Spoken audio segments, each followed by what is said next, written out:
నమస్తే. హిడ్మా హిడ్మా హిడ్మా అదే హిడ్మా ఇంటి దగ్గర మనం ఉన్నాం. చాలా వీడియోలు ఇక్కడి నుంచి మనం చేయడం జరిగింది. సుక్మా జిల్లా పూవర్తి అనే గ్రామం హిడ్మా గ్రామం. ఇదే ఇంట్లో, నా వెనకాల ఉన్న ఇంట్లోనే హిడ్మా ఇక్కడే జన్మించాడు, ఇక్కడే పెరిగాడు. పీపుల్స్ వార్ లోకి వెళ్లే వరకు ఆయన ఇక్కడే ఉండడం జరిగింది.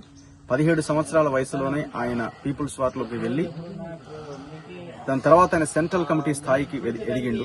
అతి చిన్న వయస్కుడిగా సెంట్రల్ కమిటీలో ఉన్న ఏకైక గోండు గిరిజన ఆదివాసీ నాయకుడిగా ఆయన ఆ పార్టీకి సేవలు అందించాడు. సో ఇప్పుడు మనం హైదరాబాద్ నుంచి సుక్మా జిల్లా పూవర్తి అనే ఈ గ్రామానికి, హిడ్మా నివసించిన ఈ గ్రామానికి మనం చేరుకున్నాం. ఛత్తీస్గఢ్ హోంమంత్రి విజయ్ శర్మ కూడా వచ్చింది. ఆయన తల్లికి భోజనం పెట్టి తినిపించింది. ఇగో ఇక్కడే, ఆయన చనిపోక ముందు. ఆ తర్వాతే హిడ్మా ఎన్కౌంటర్ కు గురైందని పోలీసులు ప్రకటించారు. లేదు, కాల్చి చంపేశారని పౌర హక్కుల నాయకులు చెప్తున్నారు. అయితే హిడ్మా తల్లి ఇక్కడ లేరు. హిడ్మా తల్లిని కలవడానికి మనం ఇంకొక 5 నుంచి 6 కిలోమీటర్లు బై వాక్ వెళ్లాలి. ఎందుకంటే ఆమె ఇక్కడ ఉండట్లేదు. ఎందుకంటే పోలీసులు ఈ ఇంట్రాగేషన్ పేరుతో రకరకాలుగా ప్రెజర్ పెట్టడంతో ఆమె ఎప్పటి నుంచో దాదాపు ఒక 6-7 కిలోమీటర్ల దూరంలో ఆమె ఉంటున్నది. ఇక్కడే ఆమె ఏడుస్తూ వచ్చినటువంటి విజువల్స్ సోషల్ మీడియాలో వచ్చినాయని కూడా ఇగో ఇదే ఇంటి దగ్గర నుంచి. సో అక్కడే ఉన్నాం మనం, అక్కడే ఉన్నాం. ఇది హిడ్మా గ్రామం.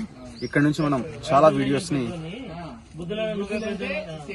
మన తొలి వెలుగులో ప్లే చేయబోతున్నాం, మన తొలి వెలుగులో చూపించబోతున్నాం. చూస్తూనే ఉండండి మన తొలి వెలుగు.